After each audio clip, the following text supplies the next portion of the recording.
Okay, what was the kernel or the catalyst for you to start putting this together? the catalyst, I had a couple of catalysts in reference to why I've done this here. I wanted to preserve the history of this community because being in this community all my life, I know some of the struggles and some of the perseverance that it took to continue to keep this community contained like it is now. And as I look back in retrospect of history of black communities, we're one of the few black communities that still exist in the country. And it just didn't come by chance. It came by perseverance and struggle. And a lot of things that people rallied around to continue to make sure this community didn't go away. And I kind of lived that. So probably about 30 years ago, I started collecting events, just putting them in, my scrapbook and stuff like that. And as the community started evolving and looking back at, a lot of the history of my city and the history of the state, I saw how the plan was to divide African American communities. And I think one of the stories that I always tell, how when they was going through, they wanted to say integration, but it never was no integration. Integration was a fairness of black and white integrating. Right. It was desegregation. It was taking black kids out of black community or black schools and moving them into, the white population. And the way they done it was it was kind of cherry picking, what they considered as maybe the top kids in certain classes. Because when they started desegregation, it kind of hit the fan in 1967. But it kind of started before then. It started in like 1963 in that area. And there was a couple of kids that they had moved to Sarasota High School and to Riverview. And then when they started what they done during 1967, 1966, they start phasing out the black schools in the black communities. And when I say phasing them out, they were shutting them down. And this community was very savvy when it came to that particular event during history. I look around and, I went to college in Jacksonville. I went to business and beauty school there. And Stanton and VSW, all those schools they phased out. I look at Tampa, Milton, Blake, they phased them out. These were black schools, black institutions. Right. Manatee, Lincoln, they phased out, made it vocational schools or made it, secondary schools. But Sarasota, when they were saying they were going to phase the school out, and I can remember because I went through all of the process because I had two kids and my wife was employed in the school system. Right. So the community say, well, we're not going to let you take our schools without a fight. And that period when I remember having all of these meetings at the churches that, we were going to, save our schools. So they agreed that we were Boy Scout the school board. And we all came together. We got a lot of articles now. Had something like about 90% participation in Boy Scouting the school board when they decided to take the school out of the community. And 2.5 weeks, we didn't send our kids to school. And after 2.5 weeks, the school board say, well, we're going to look at putting a program together that we can start putting those schools back into the community. Now, they shut the schools down. Schools shut down for about 2 years, a little over 2 years. They shut them down. but they came back and they kind of revitalized, putting the schools back into the community. And I thought that was perseverance.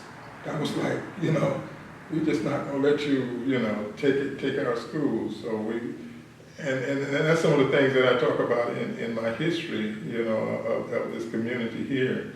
And now we have all 3 of the schools in the community is named after an African American.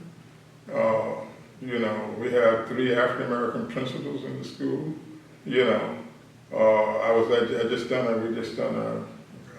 a little grant to Booker High School, gave them $4,000 week before last.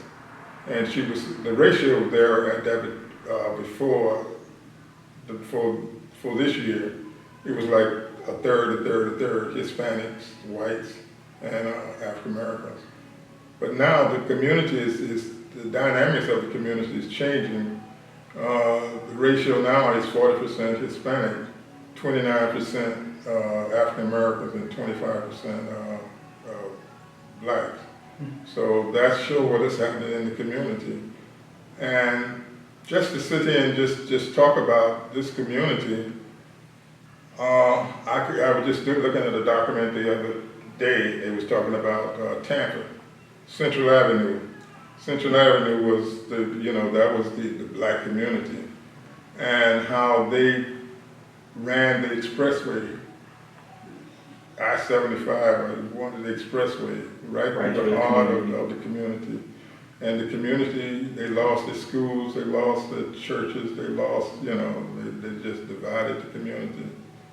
But this community has been fortunate, because even before in 1960, I go back to 1983, 1982, when we had no representation of blacks, at our, in the city, and how we had to sue the city of Sarasota to change the districts, to make, to make it a district, right, so that we would have the ability to elect African American to represent this community here. And, I got pictures of, Dr. James, John Rivers, Sheila Sanders, and Fred Jackson. They came together and was able to take it to federal court and got a favorable ruling that, we had representatives from this community. And we've had, I think it's like 5 African Americans from this community.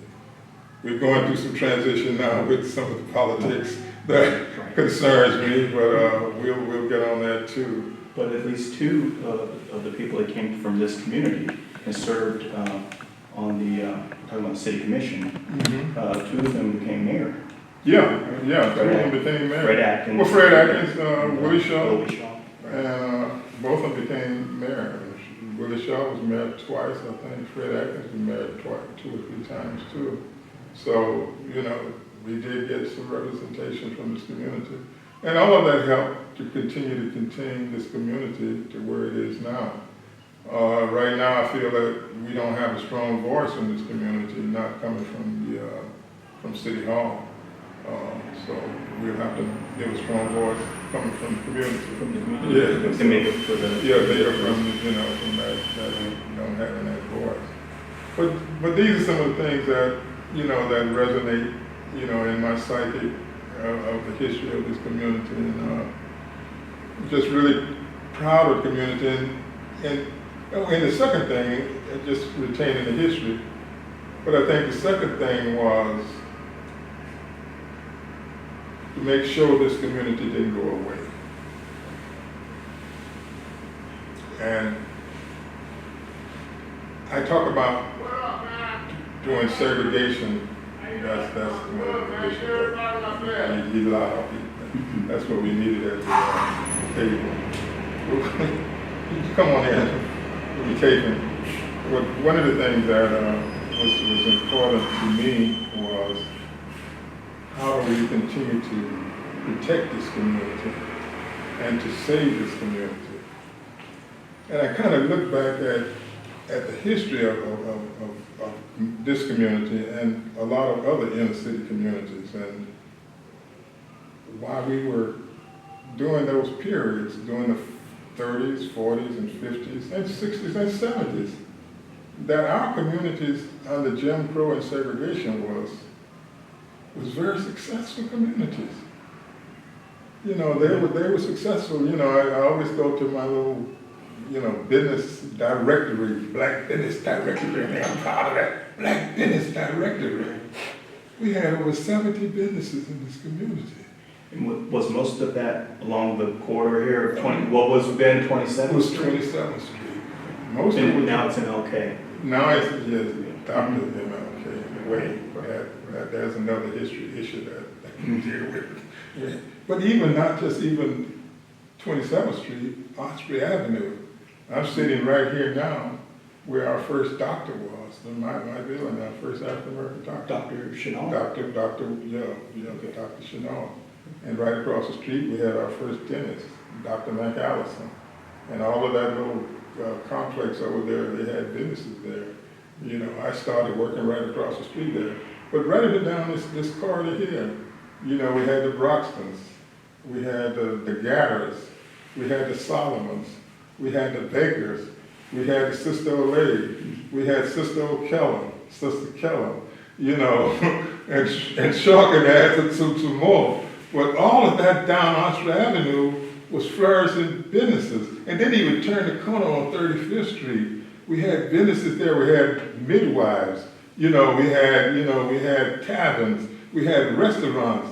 So this whole community was flourishing with businesses, and the businesses were successful. But what I understood, and that, I always go back to 1921, Black Wall Street. Yes. Okay. Yes. Oklahoma. Yes. In Tulsa. Tulsa, Oklahoma. Right. Yes, sir. Mm-hmm. How successful they were. When they say the Black Wall Street, I mean, black people had the banks, they had their restaurants, they had all of it. Successful businesses, yeah. New cars, I mean, everything was... Right. And they didn't, the powers to be was envious of that. They didn't want to see black being able to harness, power and, commerce like that. So they went in and just bombed it and went in and killed a lot of the people there. And that's what they done to most inner city communities. But the kind of retrospect, back when I was saying about segregation, we was very successful in this community here. It was almost like a double-edged sword because integration, or excuse me, desegregation, as you more appropriately call it, it created opportunities, but in every situation you can look across the country, it really had a very negative impact on black-owned businesses because they had a built-in clientele. Mm-hmm. You had hotels, motels, restaurants, places where people had, if they were going to travel or whatever, they had to go to that mm-hmm. place if they were in that community. Right. And so, by the late 60s, they have all these choices, and unfortunately, many people chose to take advantage of their newfound freedom, and so the support for those businesses waned, right. And we lost a lot of those businesses. Right.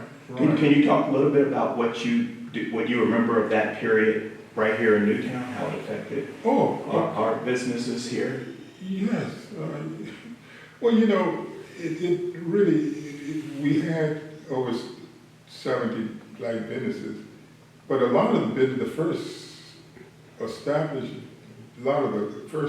businesses were from whites.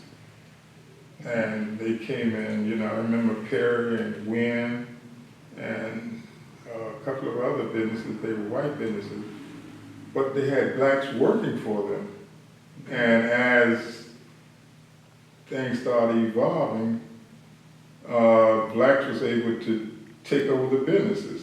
I know Can Major grocery store. And then they had other ones that came in, like the Jenkins grocery store. they started from scratch. Neil Humphrey, they started their business from scratch. Jack and Miriam Jones, they started there. They had a cab company. Western Union, they had a restaurant. They had residential in the community. First, one of the Dr. Pablo, he was a dentist. He started, with Miss Suarez, with the post office. So yeah, Miss Suarez, yes. The post office. Yeah, and you had Johnny Simpson. You had the Thomases that had the restaurant. The Jenkins had the gas stations. They had over three gas. The Baker filling station. The whole family, started. And a lot of these business was able to get started by, people that they worked for. White people, a lot of blacks at that particular time worked on premises. They worked for families. And just to go back, talk about the history of most of the people that settled in this community came in with the Ringlands and the Palmers and the DuPonts, that would come down during the winter months. And they would come down as the butlers or domestic workers, and they settled what they call Overtown. It was Overtown at that particular time. It's the Rosemary district now. Right. But that was the first settlement. But that's how, they got over to in that area there. And then when that area started expanding, they pushed African Americans, just like black, the Indians, they pushed them to the, in reservations. And, we pushed to the Newtown community. But we came here and we made a very successful, community, So these are some of the things that, just kind of resonates through the history of Sarasota. So these are some of the hard things. But I think the point I was trying to get now is to continue to protect this community. Right. But how do you change the dynamics that now you can be a community that is going to be here and be function, being able to prosper and to succeed in a more global environment. And that's what we're in now, We are not dependent on businesses in this community. We're able to go to anywhere in the city or in the country. But now how do you because I always talk about when we segregated, the reason why we were successful, two reasons, because we couldn't go outside the community to spend money. But the second thing, we had our economy. The economy was the dollar was able to circulate 8-10 times in the community because it had to, circulate. Right. So the community thrived and was successful. So now how do you make that happen in this time and age? And one of the things that I've been working on, and that was one of the other reasons why we started this historical gallery, is creating a destination. I think we have, tremendous history. People come to, Sarasota is a city of destinations. You come to Sarasota, you want to go to the beach, you want to go to, just like the guy was out there talking about, going to do the thing at the Ringland Museum. Right. You want to go down and experience, Lombo Key, Alito Beach, Sing on the Circle. Why not this community be one of the stops when people come to Sarasota? Right. And when people living in having something that would bring them into the community. And that's how you start creating another, economy, another, inviting economy in your community. So these are some of the things that I've been really working. My business was always a destination. I've been in business for 41 years. Yes. And a lot of the people, come to my business because they couldn't get a good haircut, somewhere, a black, but even white. Probably 20% of my clientele now is white, they come through my business. So why not think about making this whole community a destination? And I started with the historical gallery. before the virus, I would have something like 100, 150 people coming through here with, with the tour buses and stuff, coming to witness the history of the community. And what I'm doing next door, I'm creating a cafe, a jazz music cafe, because that's what people gravitate to. West Coast, that's why they're so successful, West Coast Black Theater. That's why they've been so successful.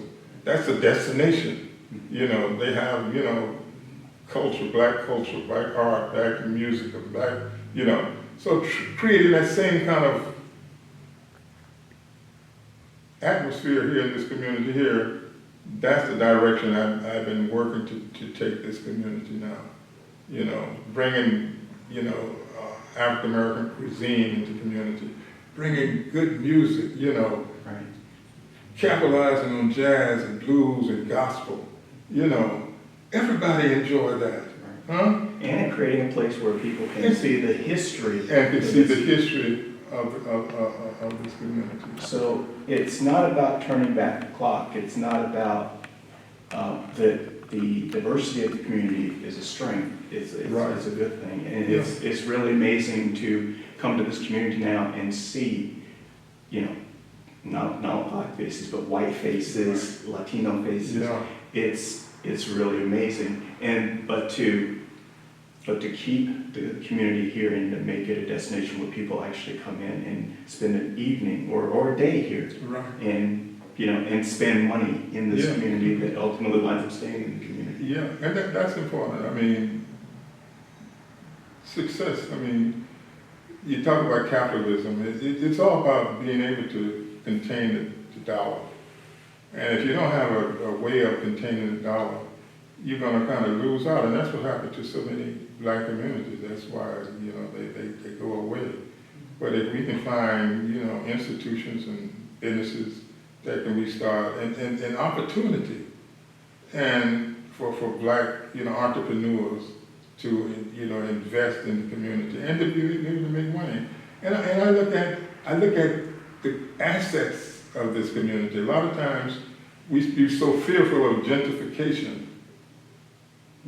I'm not that fearful of gentrification. My fear is when gentrification comes in and we don't benefit from it.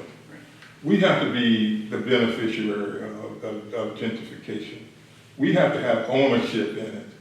I'm saying, like, we have businesses, we have interests, we have 51% of, more in the businesses that invest in this community here. So now you're benefiting from it, because if you're not growing, you're not going, so you have to grow. So how do you embrace that? How do you use that as something that is going to enhance, your visibility and your sustainability of your community? So that's what I kind of look at. I try to partner with Ringling Music School. I try to partner with New College. All of these nodes around, how do you partner with that? How do you grow together with that? So these are some of the things I reach out and I work hard to make happen and for this community here. So, the beautiful part about it, we still here. Right. So, It's so we got, and that's the beautiful part. So hopefully we can enlighten some other people can see a vision, how we can get to where we need to go to make this community a community that is competitive and successful, like a city of Sarasota. What do you think is the key part of the puzzle to ensure that the residents of Newtown actually benefit from the potential success of a revitalization? That's an important part of it. It really is. And what I try to do, I try to encourage young people, older people that have property in this community, to try to not lose it. There's an effort from outside investors who are trying to buy as much property in this community as possible. But if this community, the success of the community, your property values goes up. Right. I mean, I look at it as if you can hold on to, even if you have to pass it down to the next generation, you know, if this community is successful, you're gonna be successful because your value, the value of this community is gonna skyrocket, you know. So don't let, you know, people come in and try to exploit you and say, you know, because what the message is that you need to get the hell out of here. Right. You know, right. Yeah, you know, you got all of the negatives, you're trying to get out of here. I'm trying to say, okay, you got more positives than you got negatives. People foster on your negatives. Like, you don't want to come into Newtown because you got the drug and you got the crime. That's not the case. I'm telling people, you can come in here any time of night. You know, you're not going to try to sell you no drugs. I'm not going to, and I've been working hard to make sure that didn't happen. You know, I go back to the incident. I was on the board for the MLK board, and we had some of the Jewish people that was always say that they was afraid to come into the community. And I said, well, I'd like to invite you here in the community. This was probably about 15 years ago, a little over that. And a couple of them held their hand up. It was maybe about 10 or 12 of them. They said, well, we'll do it. And I said, well, I want you to come out on a Friday night. You know, that's the right. You don't want to come to this community on Friday night. Right. So I was able to get, you know, about 12 of them to come out on a Friday night. I was having an office right down the street there, so they came out. A couple maybe about 7 or 8 ladies, and the other one men. And I said, what are we going to do tonight? And it was like in September. It was dark early. So I said, we're going to walk up and down MLK, and see if you have any incident with, you know, anybody trying to, you know, attack you or sell you any drugs. So that's what we done. And we didn't have any incident. People was nice to them and everything. So it was kind of unique. Probably about 8, 9 months ago, I was at some affair, and this little white lady, the Jewish lady, came up to me and said, Mr. Grimes, you know, you changed my whole perspective about that community. But that tour you gave me about 10, 12 years ago, and that made me feel pretty good, you know. But that's what I tell people, you know, you can, you know, invite you in this community. You know, it's not threatening. You're not going to worry about somebody kind of, you know, try to take advantage or anything like that. So these are some of the obstacles that, you know, you've been kind of hard to, you know, to fight through. But I think we're getting there now. And right now, my goal is now trying to bring some positive investment into the community. You know, I'm really proud. You know, I was able to get, well, even started with the Goodwill building there. Right. I was on Goodwill board. Mm-hmm. And when they first got to, you know, talk about a lot of the history, I think, because I've been here for all my life. Right. But at the time, they was trying to get the CRA, Community Reinvestment Act, for the city of Sarasota. And that's what really, because Sarasota, say 30 years ago, if you can remember anybody stayed here, it was all boarded up. I mean, everybody was going out to Sarasota Square Mall and all the other places. So downtown was a mess. I mean, it was just, you know, it was a desert. So, you know, the cities came together and said, we're going to apply for this big federal grant, this community reinvestment grant. And I was on Goodwill board at the particular time, and Goodwill was the nonprofit that was the core group that everything kind of, they had to get a nonprofit in the community. Mm-hmm. And they got the grant. In fact, I knew the girl that wrote the grant for them. I think they got something like $1.5 million for their first CRA. And they wrote it on the backs of this community here.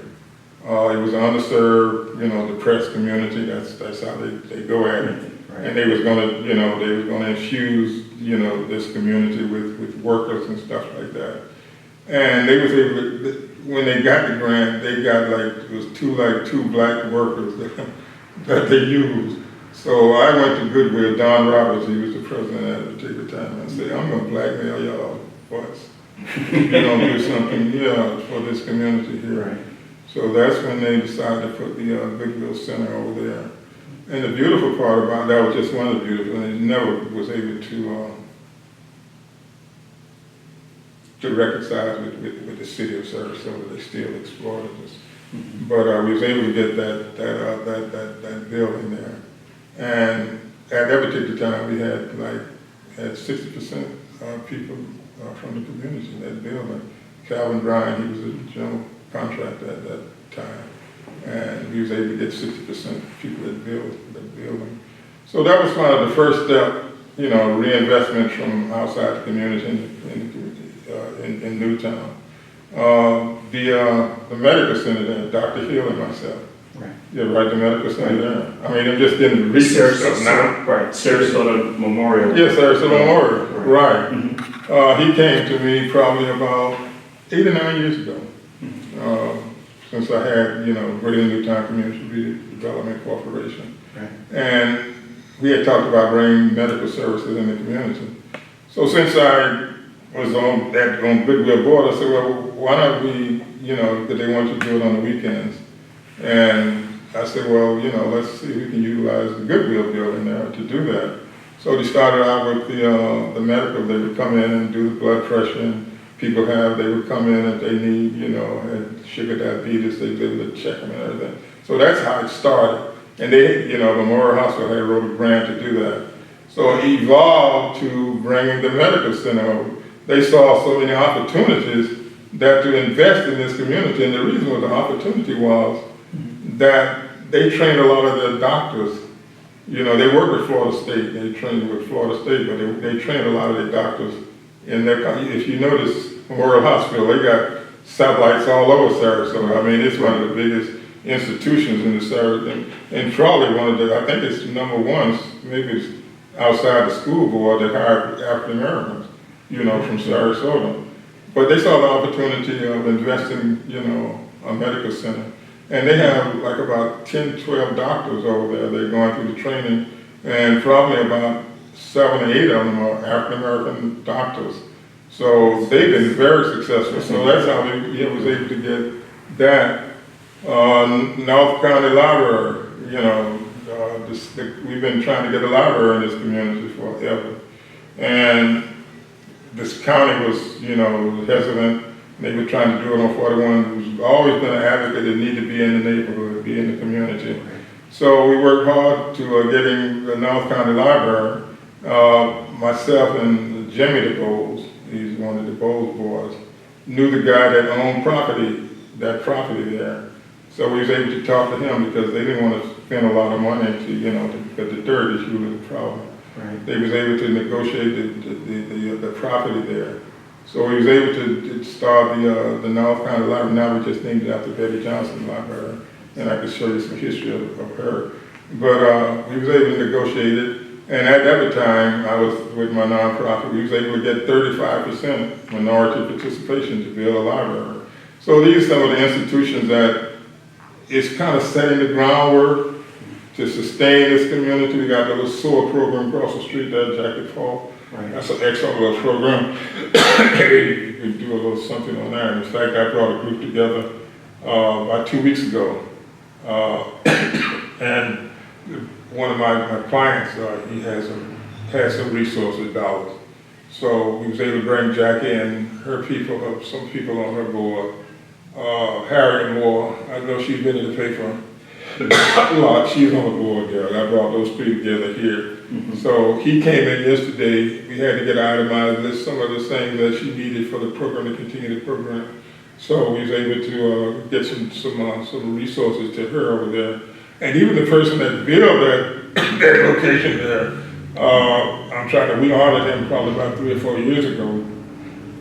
I was at one of the meetings that we were doing downtown, and I was talking about some of the tutorial programs in the community that needed some assistance. And I shared, because she always had the little house over there from the church, and she would help the kids, and she helped my little grandkid, Christian, and he was struggling through a lot of his little academic stuff. Right. And he would go in the afternoon, and the little kid, he just finished college. He's his first year of teaching. Right. And it started over that program. And I shared that with the panel, and this white guy came and said, I want to invest in something like that in the community. And that's how she was able to get the start to do the soap program over there. So these are some of the things that made me feel good, you know, about the community, that, you know, we still have a chance to make this community something that can be really special. Tell us the story of this picture and how you came to own it. Yeah, one of my clients brought me the picture and said, "Do you know who this person is?" And I said, "Yeah, I know it." He said, "Well, I found it in the trash." And he worked at the nursing home that he found and built, and it has gone through some corporation changes, and they just threw the picture away. And that was that's the person that started the Florida Sunshine Manor. Right. And you know, they've done a nice article. And of course, Herald Tribune. when the media got involved, all of a sudden they wanted the picture back. Yeah, they wanted the picture back. They can't get it back. Yeah, so the picture will stay here, right? Yeah, they wanted to get the picture back, but that's the other thing. You know, we have such rich history, and you know, I always talk about I want to tell the real history of the community. You know, not someone else defining the history of this community. I want to tell the real history of the community, and that's some of the real history there.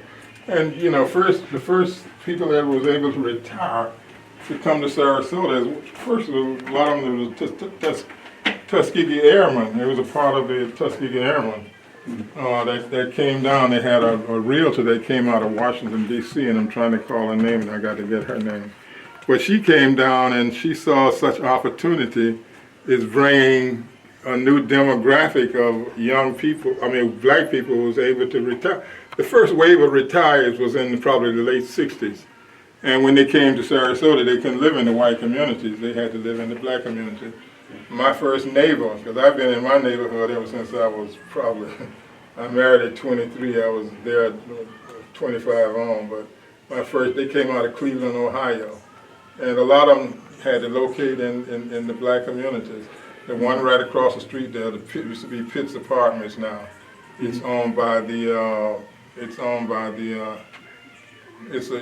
another group in the community that owns it now. But that was the first complex that they had that African Americans came and built.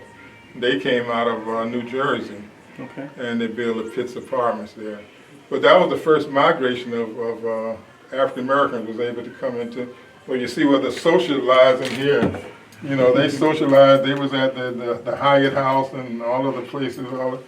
This guy here, he's still living. He comes in. I still do his hair. He was a Tuskegee Airman, and all of these guys here was, you know, military. Most of them was very, very successful. Yeah, they were doctors, they were dentists, they were businessmen. You know, a couple of them were still flying when they came here. You know, that this guy here, he was still flying when he came to Sarasota. And he always tell me, I'm trying to call his name right now, right off the bat. I have to try to read through some of this stuff here so quickly. But he was flying and his plane got in trouble coming into Sarasota Airport. And he had to bring the plane down. He was able to bring that plane down in a backyard. Wow. He was able to cut the engine, sell that plane down, and nobody got hurt. That's amazing. He was an amazing flyer. So there's so much stuff that every time I come in, there's something new. Yeah, I keep coming up with stuff. And these ebonies and Jet. This is gonna be my cafe, my jazz and blues and gospel and rap, spoken word. Okay. Yeah, I want to bring all these, created a platform, a venue for all of the talent. You know, it's almost like a West Coast. Okay? Yes. Huh? I mean, I put two bands together. I've done a lot of the spoken word with a lot of the people, you know. I know all the talent that we have in this community here. So why not create that kind of venue, give them opportunity to perform in this community? That's the destination. Right. Bring some good cuisine, some African, Southern cuisine in here, some potato pie, some potato salad, huh? Fried chicken. You got to have the fried chicken. I mean, real fried chicken. Yeah, not Kentucky fried chicken, some real fried chicken. So this is my vision. This is my vision for this community here. It really is. I have 2 full apartments upstairs. I'm creating some business. I have a nonprofit upstairs there. I got another business that's going to be coming up there. So start creating that. You know, sometimes we just wait around for somebody to do something for us. Right. Sometimes you just have to step out on faith. No money, but just step out on faith. But I've gotten this for. Let me ask you about that. Because you and I in the past, we've talked about redlining, and we've talked about the difficulties of bringing capital into the community. How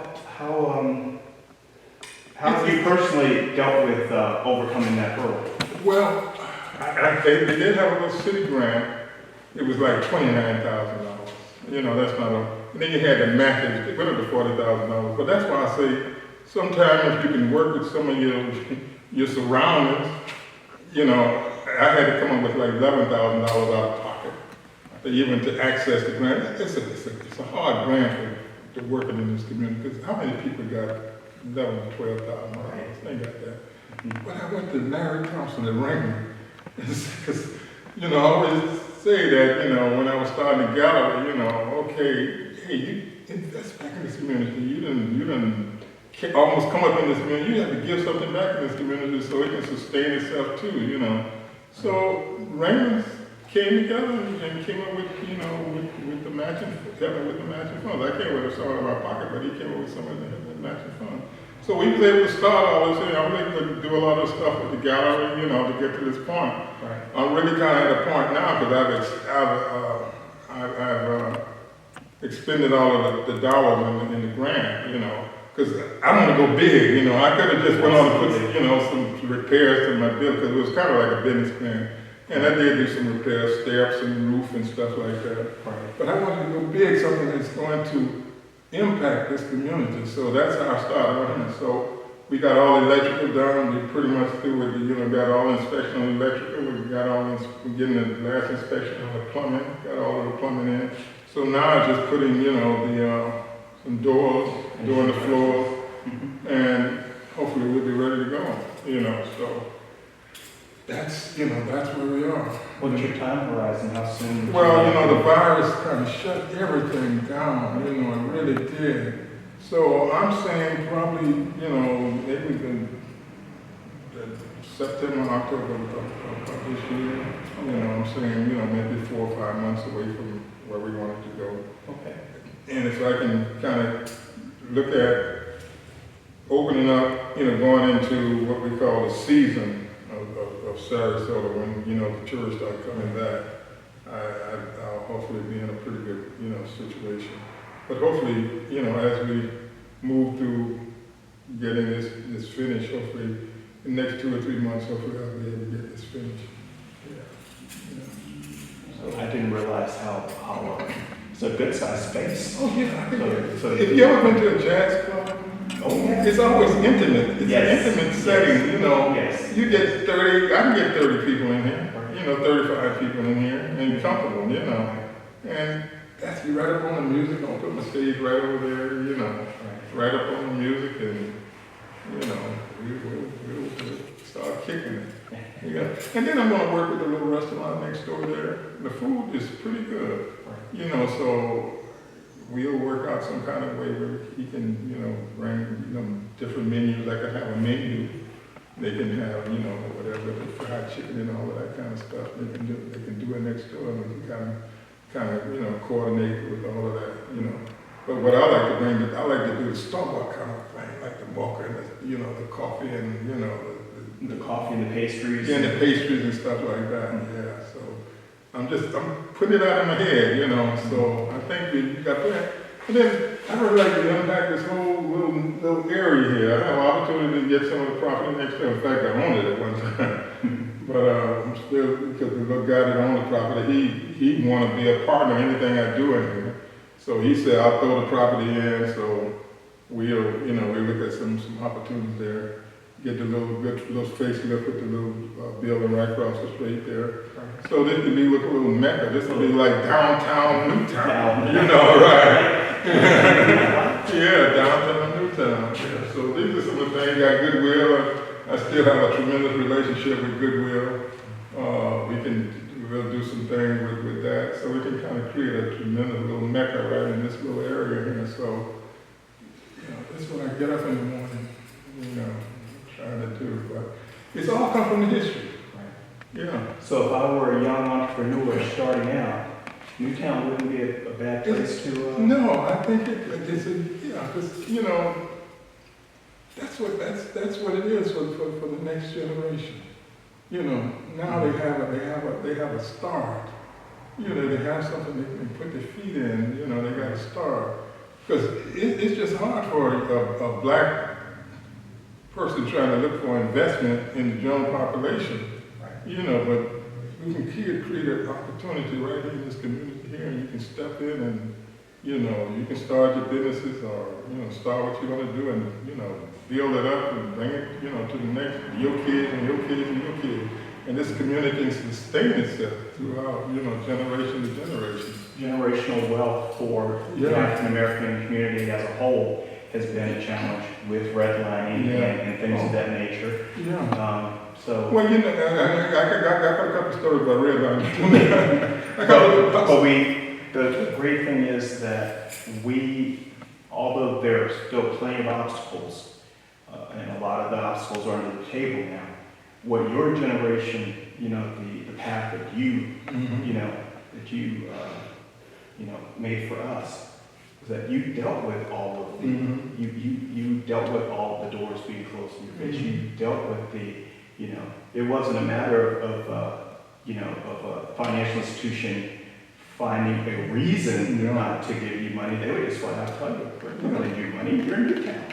Yeah. Well, that was the case. Yeah, that was the case.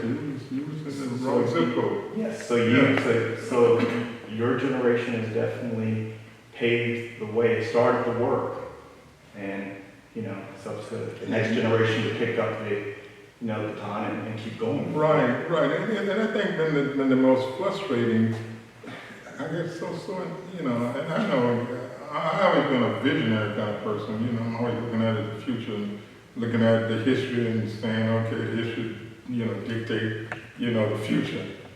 But I could get frustrated when, and I think that's why I appreciate it, because so many of us don't have a vision, And the other thing was, they're going to put value on who they are and where they are, you know. I remember when we had the ability to buy and invest in anywhere in Sarasota, and everybody wanted to leave. Get the hell out of here. Right. They'd have bought into the perception that this ain't no good place to be. There's something wrong. Instead of staying here and trying to change the community, it's something wrong. And now I've been the difficult part to say, okay, you know, I look at, you know, cities like in Philadelphia, the black community in Howard, you know,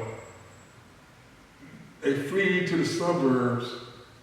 Other people came in and said, you done left the gold mine. Right.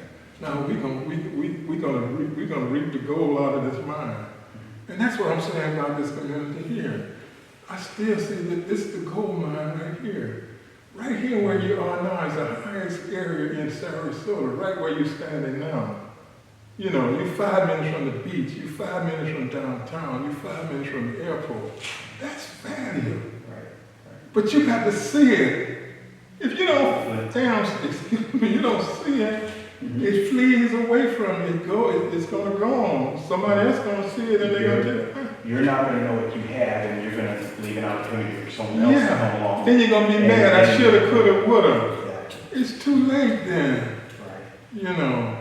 So put your little group together. Let's get busy. I want to pass this on to these young people. Absolutely. That's when you get respect. When you own something. When you own something and you build something. When you build something, that's where respect comes. So I keep trying. I go out, you know, last words,